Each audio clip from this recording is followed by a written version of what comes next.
اگر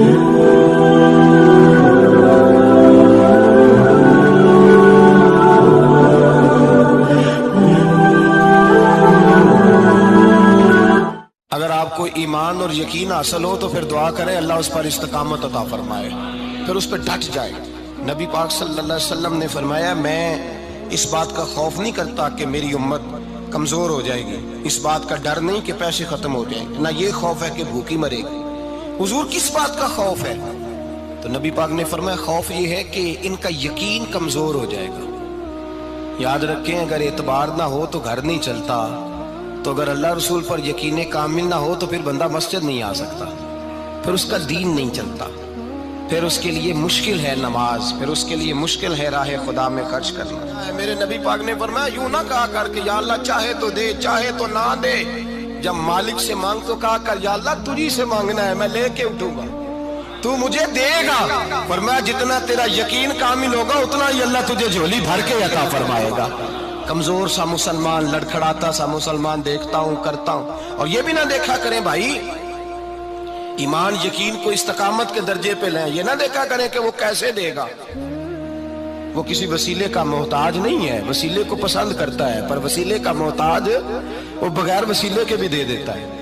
ہر آدمی ماں باپ کے ذریعے پیدا ہوتا ہے، اگر پیدا کرنا چاہے تو جناب عیسیٰ کو بغیر باپ کے پیدا کر دیتا ہے، اگر پیدا کرنا چاہے تو حضرت آدم کو بغیر ماں اور باپ کے پیدا کر دیتا ہے۔ جب یقین رکھے، یقین قرآن مجید پڑھیے، حضرت موسیٰ علیہ السلام فرعون کے دربار میں کھڑے ہیں، چاروں جانب دشمن ہی دشمن ہے، جادوگر آ گئے، انہوں نے سانپ چھوڑے، حضرت موسیٰ کے ہاتھ میں ڈنڈا تھا، حضرت موسیٰ کہتے ہیں یا اللہ کیا کروں؟ تو اللہ تعالیٰ نے فرمایا اپنا عصا پھینک دو۔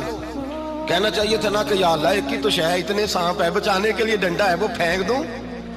ڈنڈا پھینکا جاتا ہے، سانپ کو دیکھ کر کے قابو کیا جاتا ہے۔ یہ میرا اور آپ کا ذوق ہے نا، لیکن انبیاء کرام کا انداز ملاحظہ کیجئے میرے عزیزو۔ اللہ فرماتے ہیں ڈنڈا، اے موسیٰ ڈال دے اپنا عصا، پہلے نہیں فرمایا کہ سانپ بن جائے گا، فرمایا بس تو ڈال دے۔ میں اور آپ ہوتے ہیں تو سام سامنے ہے، ڈنڈا ہاتھ میں ہے، ہم کہیں گے عجیب بات ہے، یہی تو دفاع کی چیز ہے، اسی کو ڈال دوں تو بچوں گا کیسے؟ کہا ڈال دو، تو حضرت موسیٰ نے ڈال دیا، کہا میرے رب کا حکم ہے تو میرے لیے بہتر ہی ہوگا۔ اللہ فرماتے ہیں جب موسیٰ نے ڈالا تو میں نے اس ڈنڈے کو، اس عصا کو اژدہا بنا دیا۔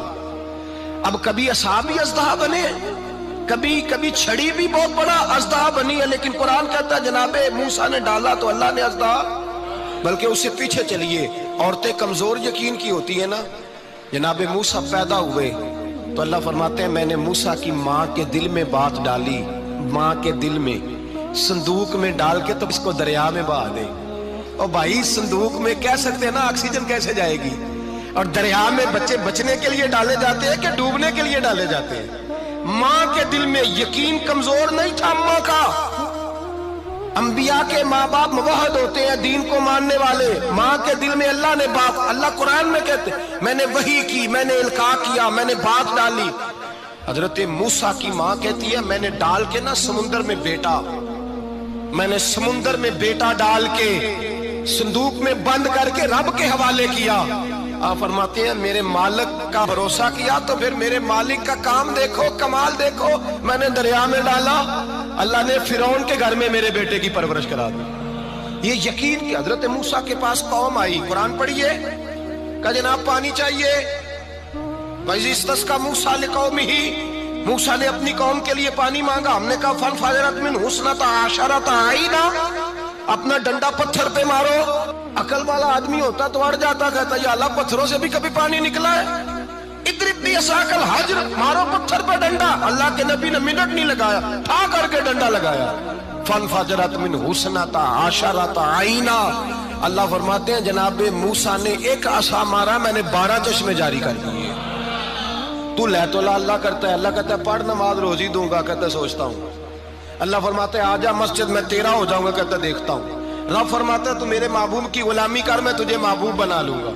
تو کہتا ہے تھوڑا بڑا ہو کے داڑھی رکھنی ہے، ابھی سیانا ہو کے میں ذرا سرٹیفکیٹ لے لوں اسرائیل سے کہ کتنے سالوں کے بعد آئیں گے، پھر شروع کروں گا۔ پروگرام بنا رہا ہے، ابھی تو ارادے میں ہے۔ اللہ کے پیغمبر کا ڈنڈا، اور اس سے زیادہ آگے بات ہو گئی، پیچھے فوج لگی ہوئی ہے فرعون کی، مجمع ہے، ہزاروں لاکھوں کا لشکر لے کے، تلواریں، نیزے، فرعون پیچھے، آگے دریا آ گیا۔ حضرت موسیٰ علیہ السلام کھڑے ہیں، اب کدھر جائیں؟ اللہ پاک نے فرمایا مارو ڈنڈا۔ کہاں؟ پانی پہ ڈنڈا مارو۔ اب حضرت موسیٰ علیہ السلام پانی پہ ڈنڈا مارے تو پانی ابلے گا، اس سے زیادہ کیا ہوگا؟ پہلے پتھر پہ ڈنڈا مروایا تو پانی نکلا، اب پانی پہ ڈنڈا مروایا، فَإِذْ فَرَقْنَا بِكُمُ الْبَحْرَ فَأَنْجَيْنَاكُمْ وَأَغْرَقْنَا آلَ فِرْعَوْنَ۔ اللہ فرماتے ہیں موسیٰ نے پانی پہ ڈنڈا مارا تو میں نے پانی میں رستے بنا دیے۔ ایک جگہ ڈنڈا مارا تو پانی نکل آیا، دوسری جگہ عصا مارا تو پانی خشک ہو گیا، 12 چشمے بن گئے، 12 رستے بن گئے دریا میں سے۔ حضرت موسیٰ علیہ السلام گزر گئے اور اللہ فرماتے ہیں فرعون بھی آیا تو اسے میں نے غرق کر دیا، اور وہ کھڑا دیکھتا ہی رہ گیا کہ بنا کیا ہے۔ جب یقین کامل نصیب ہوتا ہے، اعتماد کی دولت اللہ دیتا ہے، جب انسان کو یہ انشراح صدر ہو جاتا ہے کہ میری نجات خدا کے حکم میں ہے اور رسول اللہ کے قدموں میں ہے، جب اسے یہ انشراح حاصل ہوتا ہے تو پھر نماز کا لطف آتا ہے۔ غور کیجئے کیا جملہ کہہ دیا میں نے، پھر اسے نماز کا پھر اسے نماز بوجھ نہیں بلکہ نماز نہ پڑھے تو اس پر بوجھ ہوتا ہے، پھر قرآن مجید اس کی روح کا ساتھی ہو جاتا ہے، پھر عبادات، تقوی، پرہیزگاری، پھر وہ ایک سنت کے چھوٹنے پر پریشان رہتا ہے۔ جب یقین کی دولت نصیب ہوتی ہے، قرآن مجید فرقان حمید نے کہا ایمان لاؤ تو پھر ایمان پہ ڈٹ جاؤ، مسلمان بنو تو پھر اسلام پر۔ پھر یہ جو کمزوری ہے نا، یہ دیکھتے ہیں، کرتے ہیں، چلتے ہیں، ابھی کل، ابھی پرسوں، بہانے، ہیلے، ابھی میں نماز شروع کرتا ہوں، دیکھتا ہوں لا الہ الا اللہ محمد رسول اللہ صلی اللہ علیہ، جب کسی نے کلمہ پڑھا تو اس پر پورا دین ضروری ہے، پورا۔ اب وہ یہ نہیں کہہ سکتا کہ تھوڑا تھوڑا کر کے آؤں گا۔ یقین کی دولت نعمت ہے۔ اللہ پاک قرآن مجید میں فرماتے ہیں ان الذین قالوا ربنا اللہ ثم استقاموا، جنہوں نے کہا کہ اللہ ہمارا رب ہے اور پھر وہ اس پر ڈٹ گئے، پھر اس پر وہ کہا تو ڈٹ گئے، کھڑے ہو گئے، نہیں اللہ ہی رب ہے، اللہ ہی دینے والا، اللہ ہی مالک، اللہ ہی ہمارا رازق ہے، رب ہی ہمارا سب کچھ۔ جب ڈٹ گئے تو فرمایا تتنزل علیہم الملائکہ، پھر میں ان کی مدد کے لیے آسمان سے فرشتوں کا نزول فرمایا کرتا ہوں۔ فرشتے کیا کہتے ہیں؟ اللہ تخافوا ولا تحزنوا، غم نہ کرنا، خوف نہ کھانا، وابشروا بالجنۃ التی کنتم توعدون، ہم تو تمہیں اللہ تبارک و تعالیٰ کی اس جنت کی خوشخبری دینے آئے ہیں جس کا رب نے تمہارے ساتھ وعدہ کیا ہوا ہے۔ پھر فرشتوں کا نزول ہوتا ہے، لیکن شرط کیا ہے کہ ایمان لائے، اور پھر ایمان پر پھر یہ نہ سوچے کہ وہ کس طرح دے گا، وہ کیسے عطا کرے گا، وہ میری مدد کس طرح کرے گا، نظام کیسے چلے، ڈٹ جائے، کہے میرے اللہ کا حکم ہے تو میں نے حلال ہی کھانا ہے، میرے رب کا حکم ہے تو میں نے تھوڑے پہ گزارا کرنا ہے، میرے مالک کا حکم ہے تو میں نے اپنی جیب دیکھنی یا دوسرے کی نہیں دیکھنی، میرے رب کا حکم ہے تو میں نے اس کی اطاعت میں رہنا۔ جب ڈٹ جائے گا اللہ کے احکامات پر، جب ڈٹ جائے گا تو اللہ فرماتا ہے پھر میں تیری مدد کے لیے فرشتوں کا نزول کروں گا۔ نبی پاک صلی اللہ علیہ وسلم نے فرمایا 2 دولتیں اگر کسی کو اللہ دے دے تو سمجھے اللہ نے اسے دنیا کی سب سے زیادہ دولت عطا فرما دی۔ یا رسول اللہ وہ کون کون سی چیزیں ہیں؟ فرمایا ایک جس شخص کو اللہ نے معاف کرنے کی دولت عطا کر دی، جو معاف کرنے لگ گیا، جس کی طبیعت میں درگزر آ گیا، جو معاف کرنے لگا، غلطیاں معاف کرنے لگا، جس کو ایک دولت یہ مل گئی۔ اور دوسرا میرے مصطفیٰ نے فرمایا جسے اللہ نے یقین کی دولت عطا فرما دی، جس کو یہ 2 دولتیں مل جائیں، ایک درگزر کرنا، دوسرا رب رسول پہ یقین کامل رکھنا، اسے کائنات کی ہر شے مل گئی۔